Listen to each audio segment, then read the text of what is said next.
Pernah kepikiran nggak, gimana caranya perusahaan super besar yang karyawannya ribuan bisa jalan bareng tanpa jadi kacau balau?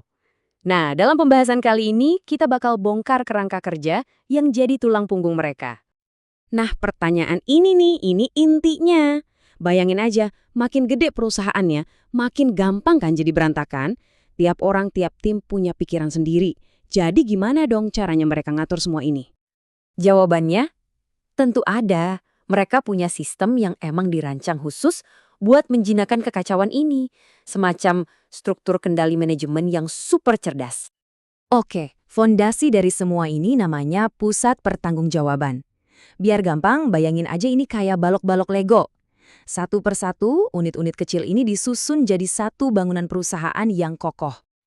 Dan yang menarik, mau seribet apapun perusahaannya, tiap balok Lego ini cara kerjanya simpel banget. Ada input, entah itu sumber daya atau modal, terus ada proses kerja, dan akhirnya ada output, bisa barang atau jasa. Mau itu tim marketing atau pabrik, logikanya sama persis. Jadi, jangan salah sangka ya, ini bukan sekedar kotak-kotak di bagian organisasi. Setiap pusat itu dibarat mesin kecil yang tugasnya menjalankan potongan-potongan dari strategi besar perusahaan. Penting banget perannya. Oke, sekarang kita lanjut. Balok-balok Lego ini ternyata ada 4 jenis utama. Dan masing-masing punya peran dan cara ngukur kinerja yang beda-beda banget. Nah, bisa kita lihat di sini, ini dia 4 jenis pusat pertanggungjawaban itu. Masing-masing diukur pakai metrik yang benar-benar beda. Yuk kita bedah satu persatu. Pertama, ada yang namanya pusat pendapatan. Gampangnya, pikirin aja departemen penjualan. Tugas utama mereka, ya, menghasilkan pendapatan. Jadi mereka diukur murni dari berapa banyak uang yang berhasil mereka bawa masuk, bukan dari berapa banyak biaya yang mereka habiskan. Berikutnya, kebalikannya nih, ada pusat biaya. Nah, ini departemen kayak HR, akuntansi, atau bahkan pabrik. Kan susah ya ngukur output mereka dalam bentuk uang, makanya fokusnya dibalik. Mereka diukur dari seberapa efisien mereka dalam mengelola anggaran yang udah dikasih. Nah, menariknya lagi, pusat biaya ini ada 2 macam. Pertama, biaya teknis. Ini yang hubungannya jelas. Contohnya, biaya bahan baku buat bikin satu mobil. Gampang dihitung. Nah, yang kedua, biaya kebijakan. Ini lebih abstrak. Contohnya anggaran riset dan pengembangan.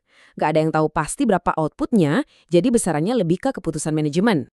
Lanjut, ada pusat laba. Nah, ini kayak ngejalanin bisnis kecil di dalam sebuah perusahaan besar. Kenapa? Karena manajernya bertanggung jawab atas 2 hal, pendapatan yang masuk dan biaya yang keluar. Jadi, kinerjanya diukur dari selisihnya, yaitu laba bersih. Dan yang paling puncak ada pusat investasi. Ini levelnya udah paling tinggi. Di sini pertanyaannya bukan lagi cuma berapa laba yang kamu hasilkan, tapi nambah satu lagi, berapa laba yang kamu hasilkan dibandingkan dengan aset yang dipakai.